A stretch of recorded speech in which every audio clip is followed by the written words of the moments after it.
Chủ nhân của nhật ký đến đây, có vẻ như đặc biệt đến để ăn đầu thỏ. Người đàn ông đó là anh phải không?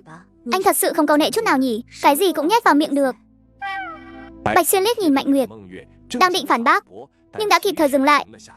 Muốn tiến vào cảnh tượng đó, anh chỉ có thể thừa nhận, Mạnh Nguyệt bị tiếng đầy lý lẽ của anh làm cho nghẹn lời. Bạch Xuyên lại không dành để tâm đến Mạnh Nguyệt. Cảm giác quen thuộc lại đến rồi. Mọi thứ trước mắt bắt đầu phai màu. Sau khi tầm nhìn khôi phục, anh đang đứng trước một bình chứa thủy tinh. Bạch Xuyên thử điều khiển cơ thể nhưng vô dụng. Lần này anh không thể thay đổi được gì, chỉ có thể cảm nhận bình chứa trước mặt vỡ tan tành. Chất lỏng chảy tràn dưới chân.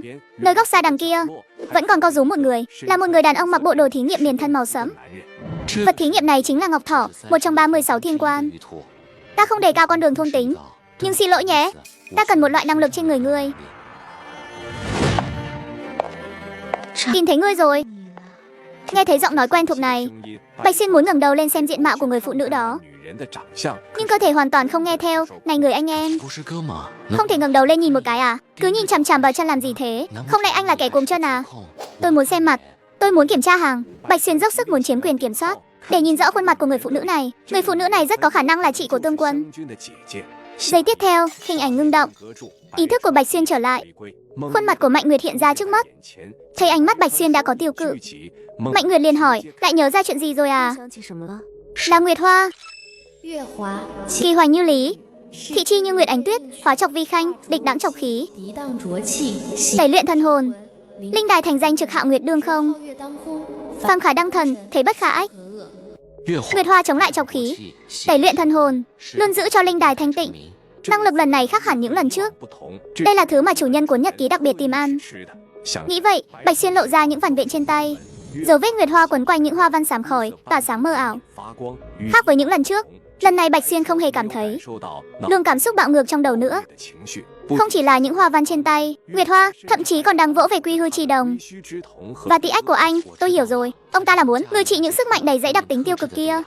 Đúng vậy, nếu như còn biến thái hơn chút nữa, Ngọc Thỏ đã không phải 36 linh quan mà là 12 vị chủ thần rồi. Anh lại đang nghĩ gì thế? Anh vẫn chưa nói cho tôi biết là đã nhớ ra điều gì. Không có gì, cảm ơn. Thứ tôi muốn nghe không phải là lời cảm ơn. Vậy thì cô hãy cố gắng tìm thêm chút tư liệu đi. Chút này vẫn chưa đủ đâu, tôi chỉ nhớ lại được những chuyện được ghi chép trên này thôi. Còn những chuyện khác thì chẳng có chút manh mối nào. Anh tưởng tư liệu của Viện Nghiên cứu 749 dễ tìm thế sao? Tìm được phần này đã là may mắn lắm rồi. Không vội, biết đâu phía Thiên Khuyết sẽ tự mang đến cho chúng ta.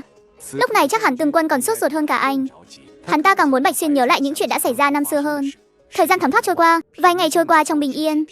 Kim Lăng sóng yên biển lặng. Hệ thống giám sát của Phi Điều Cục không phát hiện dấu hiệu biến động quy mô lớn nào từ Thiên Khuyết. Phía Giang Hạc vẫn đang đào bởi những hồ sơ cũ của 749.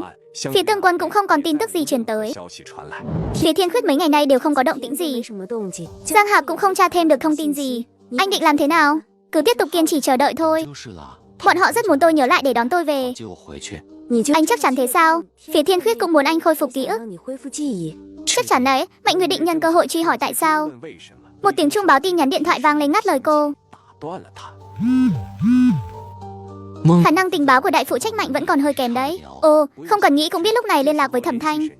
Chắc chắn là Tương Quân đã gửi tới những vật phẩm liên quan đến năm đó. Ít nhất là thứ mà Tương Quân cho rằng có thể khiến Bạch Xuyên khôi phục lại được ký ức. Đi thôi. Bảo Giang Hạc tập hợp tất cả các tiểu đội có thể điều động, toàn bộ tới gần Đại học Kim Lăng chờ lệnh yếu rõ. Núi Tử Kim chính là vị trí của Viện Nghiên cứu 749. Song Nhật, Đồng Huy, thiên thần thập nhật ấy, vị thiên thần này là anh sao? Lần này không cần Bạch Xuyên dẫn dắt, Mạnh Nguyệt đã trực tiếp hỏi ra. Dù sao thì Thiên Khuyết sẽ không gửi tới một tờ báo vô nghĩa như thế này đâu. Vị thiên thần thập nhật được miêu tả trên tờ báo đó chỉ có thể là Bạch Xuyên. Bạch Xuyên cầm tờ báo từ 10 năm trước trong tay, gật đầu, giọng nói bình thản. Là tôi ấy. Khoảnh khắc lời vừa dứt, trước mắt Bạch Xuyên bị một biển lửa bao phủ. Khi ý thức khôi phục một lần nữa, anh đã quay lại Viện Nghiên cứu 749. Thôn Giang xuất Tây, Đông Phương Triệu Vô Gián, Tây Phủ Tăng, Đông Quận. Ngươi đến để cứu hắn sao? Tiếc là muộn một bước rồi. Cứu hắn chỉ là tiện tay thôi, chủ yếu là đến tìm ngươi. Theo ta quay về đi. Ngươi muốn tái vật gì, Thiên Khuyết đều sẽ giúp ngươi tìm thấy. Thậm chí là một vài đồng loại cũng không phải là không thể. Ta đã nói từ rất lâu trước đây rồi, ta là con người, đạo của chúng ta không giống nhau, ta sẽ không quay lại nữa. Ngươi. Ha ha ha ha. Ngươi lại thích tự lừa dối mình đến thế sao? Dưới lớp da thịt chỉ là thứ quỷ quyệt. Bên trong xương máu chẳng có gì là của chính mình. Thế mà lại cứ khăng khăng tự coi mình là con người. Ngươi không phải người. Đợi đến khi ngươi thay đổi trái tim con người đó đi. Xem lúc đó ngươi còn nói thế nào. Chủ nhân của nhật ký không nói gì nữa. Nhưng Bạch Xuyên cảm thấy tay phải của mình đang từ từ nhấc lên. Giây tiếp theo, lòng Bạch Xuyên tràn ngập sự kinh ngạc. Đây là lần đầu tiên anh ở trong cảnh hồi ức mà nhìn thấy chủ nhân của nhật ký thi triển năng lực so với sức mạnh mà bản thân Bạch Xuyên đang sở hữu.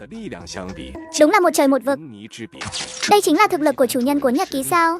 Cùng một loại năng lực, một đấm của mình có thể khiến Tuần Thị hành giả của Thiên Khuyết phải bay mau khỏi thế giới này. Nhưng một đấm này của chủ nhân của nhật ký, em rằng có thể khiến cả thế giới này bay màu luôn. Đời này ta ghét nhất là kẻ nào nói ta không phải người.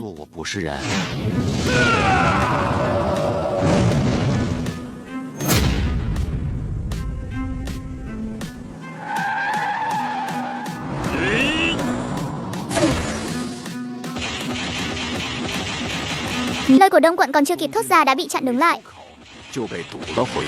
Bởi vì cú đấm thứ 3 đã tới. Cú đấm thứ 4, thứ 5, đủ rồi.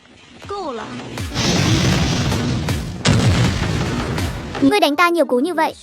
Ta chỉ đánh ngươi một cú thôi. Một cú là đủ rồi.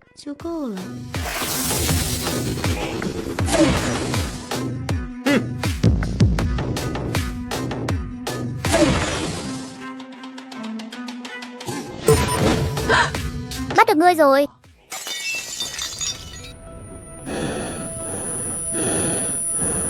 Còn chưa đợi Bạch Xuyên có bất kỳ hành động nào, một con đao dữ dội ập đến. Dưới lớp da, vô số đường vân vàng kim nóng chảy, điên cuồng di chuyển không thể kiểm soát. Bạch Xuyên tỏa ra hơi nóng và sự thần thánh đến kinh hoàng.